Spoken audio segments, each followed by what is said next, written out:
Olá, bem-vindos ao Conversa Pública. No programa de hoje vamos falar sobre resiliência, mas também sobre amor, sobre fé, sobre luta.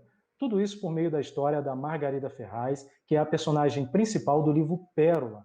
Pois é, essa história é contada nesse livro pela escritora brasileira e missionária Arlete Castro, e elas duas se encontraram para falar de um tema que é duro, é difícil, mas que nas mãos talentosas da Arlete e pelo relato comovente da Margarida, virou uma história de reflexão e também de combate contra um crime tão hediondo que é o abuso contra mulheres. Bom, é um prazer receber vocês duas aqui, Margarida e Arlete. Obrigada pelo convite, é um prazer poder conversar com você e falar um pouquinho desse trabalho que tem sido construído juntas. Obrigada.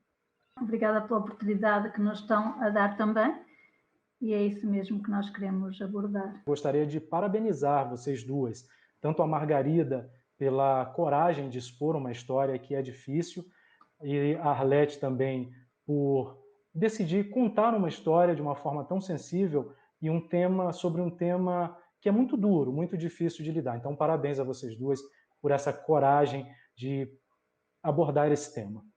Não foi um trabalho fácil, foi um trabalho de construção e de relacionamento e amizade que foi sendo construído para poder também colocar no papel de uma forma mais leve, mas também com todo o conteúdo necessário da história da Margarida, para que as pessoas pudessem conhecer esse flagelo, eu costumo chamar mesmo de flagelo, que é o abuso sexual e as suas vertentes, não é? Então, é um privilégio poder partilhar também. Essa é a principal ideia do livro mesmo, Arlete, Margarida, trazer uma reflexão sobre esse tema e ajudar também no combate a esse crime. O objetivo do livro é esse mesmo, poder trazer esperança a vítimas, não vítimas, mas sobreviventes do abuso sexual. E é uma forma de poder partilhar a história, dizendo que é possível sair feliz depois de uma vida de traumas, que é possível mudar algo que aparentemente já ia ficar cadastrado com a pessoa para o resto da vida. Não necessariamente uma sobrevivente precisa ficar infeliz a vida toda. Por isso, a abordagem deste livro é mesmo para trazer esperança a mulheres que o lerem e que possam dizer: eu consigo, eu posso ir buscar esta ajuda. Se eu puder contar um pouquinho como é que esse processo entre nós as duas começou, para eu falar um pouco do que significou para mim escrever, porque o impacto foi primeiro para mim, porque chegou às minhas mãos um relato, como você falou no início, um relato profundo dos detalhes da dor. A Margarida precisava escrever, ela precisava contar, porque era importante até para o processo de cura e restauração da sua vida, escrever e também contar a forma como ela foi superando, e como você falou no início, o tema é resiliência, né? E a Margarida é uma pessoa que eu conheço mais resiliente, superando e passando pelas dificuldades que ela já passou e olhando para a vida com essa esperança que ela mesma disse, né? Então, para mim, foi o primeiro impacto, quando eu fui desafiada, ela conhecia outros trabalhos meus, né? Quando eu fui desafiada a escrever esse livro, eu li o seu relato, levei algum tempo para querer começar a ler, e à medida que eu peguei para ler o relato de mais de 100 páginas, eu fiquei tão impactada que eu não pude largar. E eu acabei aquela noite, eu lembro, eu fui dentro da madrugada, eu acabei aquela noite a chorar, e eu falei: como é que pode alguém passar por uma coisa dessas, né? Desde criança, desde pequenina. E aí eu comecei a tentar imaginar, quem conhece a minha forma de escrever sabe que eu tento trazer leveza à minha escrita, mas como trazer leveza a um assunto tão difícil? Então, eu criei cenários, criei espaços, que depois, à medida que a gente foi interagindo, porque eu conheço um pouco dos cenários que a Margarida viveu e tudo, ela falou assim: mas como é que tu sabias? Como é que tu sabias que as coisas eram assim, com tantos detalhes? A verdade é que eu sei que Deus também me ajudou nesse processo de construção, e nós fomos interagindo as duas, e olha, foi algo muito precioso para mim, sabe? Quem lê o livro sabe que ali está toda a história dela, mas de uma forma tão... na tentativa de criar algo belo que possa mostrar às outras pessoas que é possível superação, é possível transformação. Não é? Então, foi por isso que eu aceitei o desafio, e eu fico muito orgulhosa de poder ter tido esse privilégio de escrever a história da Margarida. Olha, Margarida, no seu caso, você veio com uma história tão dura, tão difícil de vida, e decidiu contar isso para as pessoas por meio desse livro, né, que é uma obra eterna, digamos assim. Por que você tomou essa decisão de contar a sua história para tantas pessoas ao mesmo tempo? Eu, durante anos, confesso que tentei, de uma ou de outra forma, falar com as pessoas aquilo que estava a passar comigo, mas não me sentia ouvida. Até que há 8 anos eu decidi entrar em terapia, depois de ter passado por um processo complicado de depressão. Eu já estava no fundo do poço, eu estava mesmo lá no limite de não querer viver mais, de tentar o suicídio várias vezes. E depois de eu ter entrado em terapia, eu percebi que afinal há alguém que nos ouve. Se nós continuarmos a procurar, se continuarmos em busca daquilo em que acreditamos que é possível, então seria uma forma. E o objetivo de fazer com que a minha história fosse ouvida por outras vítimas era estar em livro e não contada boca a boca pessoalmente, era em livro. E seria esta a forma que eu poderia alcançar vida a vida, porque o projeto não é alcançar o mundo inteiro, que nós sabemos que não é possível, mas eu sei que com a leitura do livro Pérola, eu sei que vida a vida poderá ser alcançada, e foi este o motivo que me levou a procurar então a Arlete e a perguntar-lhe se ela poderia escrever a minha história, não dando o meu nome, mas dando, até porque Margarida significa pérola, daí o nome Pérola também, e através do livro mostrar às pessoas que há então essa tal esperança, essa tal transformação, essa cura que vem de Deus, não tem outra forma. Eu estou aqui é pela graça de Deus e é pela forma como Ele me tornou e o que fez em mim e o que está a fazer em mim através da minha história. Por isso, nada mais do que poder falar num livro tão bonito como está e saber que este livro já alcançou cá em Portugal vidas, já vidas me telefonaram a pedir ajuda. Margarida, eu não quero ajuda neste caso, eu quero ouvir-te a ti, porque tu sabes a dor que eu sinto, e é isto que eu quero, que eu desejo, e a Arlete também, poder alcançar vidas e transformar acima de tudo vidas, sermos um instrumento, eu ser um instrumento de Deus para resgatar e tornar a tristeza deste flagelo em algo bonito que pode ser feito ainda. É interessante, a Margarida citou sobre a questão de não querer aparecer o seu nome, e nós trabalhamos o livro todo, até o fim, com essa convicção. Mas e é aí que eu falo sobre resiliência e coragem, não é? Porque no dia do lançamento aqui em Lisboa, ela chegou para perto de mim e falou assim: eu vou mostrar que sou eu a Pérola. E foi um impacto tremendo, vocês não imaginam, porque nós tínhamos ali muitos líderes, muitos pastores e comunidades cristãs representadas, e houve um deles que se levantou e pediu perdão para ela em nome de toda a liderança que poderia tê-la protegido na altura e não protegeu. Não é? Então foi emocionante. A nossa editora, a minha editora, né? Ela é uma editora secular, e as senhoras que representam a editora, que são líderes na editora, ficaram muito impactadas, né? Aliás, elas estão sempre por perto porque elas consideram um privilégio também terem editado esse livro, justamente impacto que tem, né? E então é mais do que um livro editado, né? É mais do que publicar uma história bonita, tem a ver com a multiplicação de esperança que esse livro tem levado. E a Margarida tem sido mesmo um instrumento, né? Inclusive para divulgar o livro, né? Então Deus tem usado muito isso, é verdade. Este ano, a Organização Mundial da Saúde apontou que 1/3 das mulheres do mundo inteiro sofrem algum tipo de abuso ao longo da vida. Pois é, isso equivale a mais de 700 milhões de mulheres. Ou seja, esse é um assunto que, de fato, por mais que algumas pessoas nunca tenham ouvido uma pessoa próxima falar sobre isso, é um assunto muito cotidiano. Eu gostaria que vocês falassem, Arlete e Margarida, é um livro que tem uma temática baseada em fatos, mas você, Arlete, decidiu fazer o livro de uma maneira ficcional. Por que essa escolha pela ficção, baseada em fatos, e não por uma biografia? Como eu falei no início, a história, o relato, a biografia já estava escrita.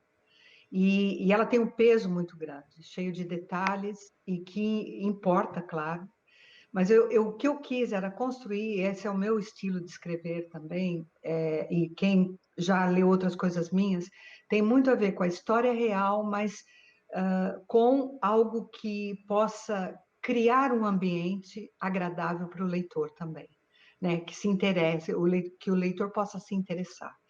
Mas como dentro do livro e do relato da Margarida e da forma como ela expôs na sua biografia tudo o que se passou, há também um espaço da recuperação que inclui também a terapia e a forma como ela passou pelo processo terapêutico de uma forma que foi um instrumento também de Deus na vida dela, né? Então, o que eu fiz foi criar momentos em que a importância da psicologia, da terapia, da forma como ela foi usada, criar momentos no livro para mostrar que a terapia também é importante nesses processos de traumas, porque, na verdade, sou psicóloga também, e traumas, eles ficam tão vincados na vida da pessoa que se não houver um processo de ajuda, de relação de ajuda transformadora e terapêutica, não é muito fácil. E ainda bem pela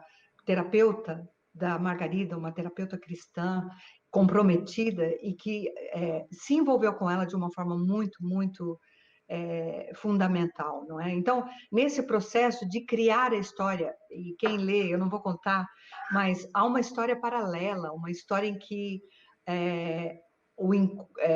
ela vai sendo criada, o encontro da Margarida com ela mesma, né? No restauração dela e dela com quem ela é diante de Deus e com quem ela é como pessoa, como ser humano inteiro, apesar do trauma, né? E no processo de superação. Então, foi isso, criar um ambiente, criar um lugar seguro para quem lê e fala, puxa, tá bonito, mas tá tudo aqui, né? Então, foi essa a ideia.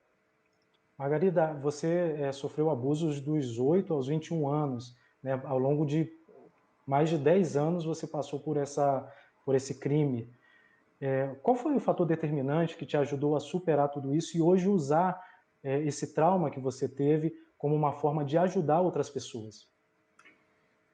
Bem, foi necessário encontrar-me primeiro a mim, acolher aquela criança que aos 8 anos, de uma forma tão brutal, foi violada e não foi fácil, a partir daí, entender como é que isso é possível ou se isso seria tudo normal na vida de uma mulher, já que foi a partir dos 8 que eu cresci com esses traumas, não só por uma pessoa, mas pelo menos com 8 pessoas diferentes, incluindo familiares e alguns estranhos à família, porque infelizmente os dados apontam que a maior parte dos abusadores está dentro de casa e foi esta a realidade, mesmo tendo o contexto de ter sido adotada e de ter sido no meio do casal que me adotou, onde ocorreu o maior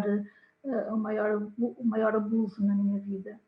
E a necessidade então de ver que seria possível esta transformação E essa dor que foi impingida desde criança fez com que então eu tivesse a necessidade de me ir buscar a mim, amar-me a mim mesma, ver que eu tinha valor, ver que a minha vida importava, que eu era algo precioso para Deus, que eu não era um objeto nas mãos dos homens, mas que era alguém de valor. E se Deus me tinha colocado neste mundo era com algum propósito, mesmo que muitas vezes eu não entendesse esse propósito. Há um versículo que diz que todas as coisas contribuem para o bem daqueles que agradam a Deus, que estão... E eu não entendia como é que isso era possível depois de tanto sofrimento.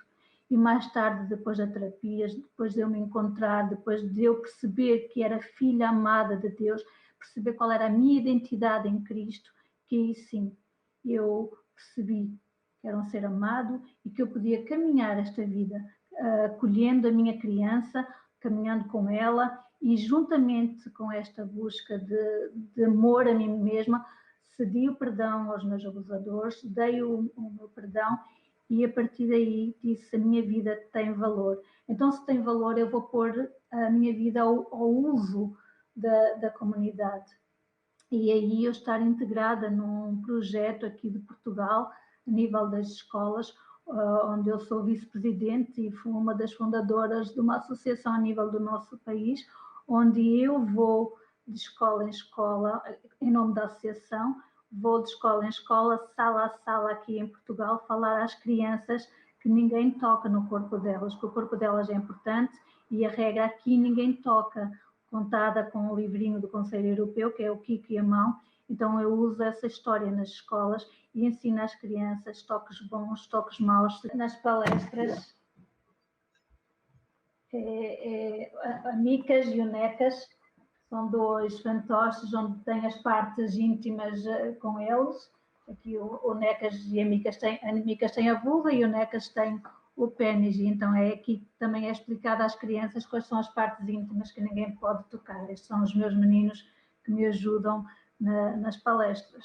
E que é importante elas contarem que se alguma coisa de mal estiver a acontecer, mesmo que seja o pai, a mãe, a avó, o avô, que eles devem contar a alguém da confiança deles, não relatando a minha história, porque não há essa necessidade, não, eles não precisam saber que quem está ali a falar com elas sofreu este tipo de abusos, mas por eu sentir e saber que a dor deles e de perceber que é na prevenção que nós podemos não acabar, infelizmente, com este flagelo, mas diminuir e preparar as nossas crianças para poderem ser adultos saudáveis e transformar também já vidas desde pequeninas. E é esta forma que Deus tem usado a minha vida, não como um objeto que eu me julguei durante anos, mas como um instrumento nas mãos de Deus e que eu quero ser usada. É mais como: eis-me aqui, Senhor, usa-me a mim. E que tal usar da forma que eu sei e da forma que eu sinto a dor destas crianças. E é por isso que eu estou nesta luta com todo o amor, com toda a garra, de forma voluntária, e esta é a entrega que eu me entrego pelo meu país, e não só, onde quer que eu for, eu estarei disponível para falar às nossas crianças. E neste momento, enquanto associação, já nas escolas já consegui alcançar em 3 anos 16 mil crianças, das quais já tive que fazer algumas denúncias, sinalizar algumas crianças, mas dói, é um trabalho agridoce, mas é tão importante ver que crianças já foram salvas, e é aquela expressão que eu uso, vida a vida, para transformar estas vidas. O corpinho delas é delas, que importa, que tem valor. Graças a Deus que temos pessoas como você que fazem de uma grande dificuldade algo que pode se converter em uma coisa boa.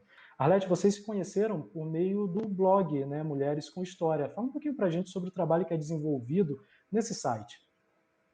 Eu acho que, na verdade, nós já nos conhecíamos, mas não éramos próximas. Aí a Margarida começou a ler algumas coisas que eu tenho escrito, tem alguns outros livros publicados, e também o blog Mulheres com História, que visa mesmo esse olhar de superação na vida das mulheres, né? Então, todas nós temos uma história, seja de que forma for, mas o que está relatado no blog são histórias de superação, mulheres que passaram por dificuldades em algum momento da sua vida, seja em que áreas for, de saúde, de perdas, divórcio, relacionamentos difíceis, sonhos despedaçados, porque acontecem, né?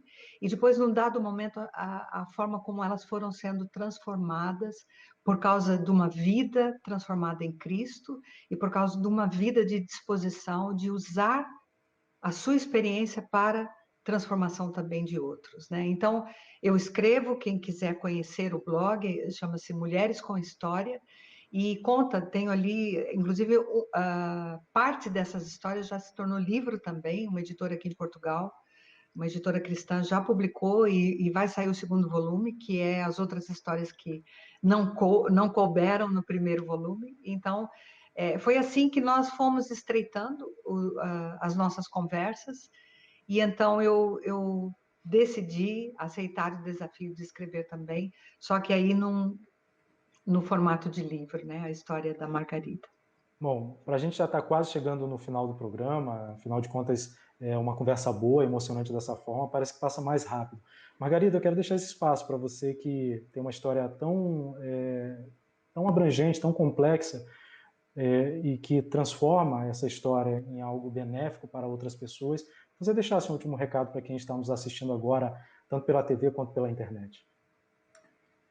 O que eu quero deixar é para as vítimas e dizer que não são vítimas, mas que são sobreviventes e que é possível que o nosso grito no silêncio se ouça e que possa ser ouvido por alguém. Mesmo que às vezes tenhamos que recorrer a uma pessoa, a outra e a outra, vai sempre haver alguém que nos ouça. Não manter o silêncio não é o ideal, porque infelizmente o silêncio é amigo do abusador e inimigo da vítima. Quanto mais nós nos calarmos, mais o abusador tem poder. Então é importante falarmos. Dói muito falar, mas é libertador. E pela graça de Deus, esse grito que estava guardado no silêncio vai-se poder ouvir. Portanto, não deixes ficar no silêncio. Fala, procura alguém perto de ti, da tua confiança, e vai falar aquilo que te está a incomodar. Conta, a tua vida importa. Muito obrigado, Margarida, por esse depoimento, por esse relato tão corajoso. Arlete, quem quiser conhecer, quem quiser ler o livro Pérola, como é que pode adquiri-lo? Aí em Portugal é mais fácil, mas aqui no Brasil também já está disponível? Nesse momento ainda não, mas nós estamos a providenciar, e a minha editora aqui de Portugal está a providenciar para que nós tenhamos brevemente, até junho, se Deus quiser, vamos ter o livro publicado no Brasil. Publicado, né? Nós estamos em contato com gráficas e enfim, mas em breve, até junho é o nosso propósito. A gente está aí com alguns eventos em que nós vamos estar a participar com o desejo de divulgar esse trabalho que é muito importante. A Margarida falou só um pouquinho, né, daquilo que é o trabalho dela nas escolas, mas é algo muito impactante. Então, vale a pena, eu acredito até, um trabalho que poderia ser levado às escolas no Brasil, porque é um grande desafio, e precisamos trabalhar com isso. Bom, eu quero então mais uma vez agradecer tanto a Arlete quanto a Margarida por participarem aqui do Conversa Pública. Quero também aproveitar e deixar aqui algo que é uma informação muito importante, um serviço muito importante. Aqui no Brasil nós temos 2 canais principais de denúncias contra a violência contra a mulher, que é o Disque 100 e o Disque 180, este último, 180, inclusive, é um telefone que para brasileiras que estejam em outros países também funciona, em 16 países, incluindo Portugal. Bom, muito obrigado mais uma vez pela participação de vocês aqui, parabéns pelo trabalho que ambas desenvolvem. Obrigada. Muito obrigada. A Conversa Pública de hoje fica por aqui, sempre agradecendo também a sua participação que nos assiste em casa ou pela internet. Um grande abraço e até a próxima edição.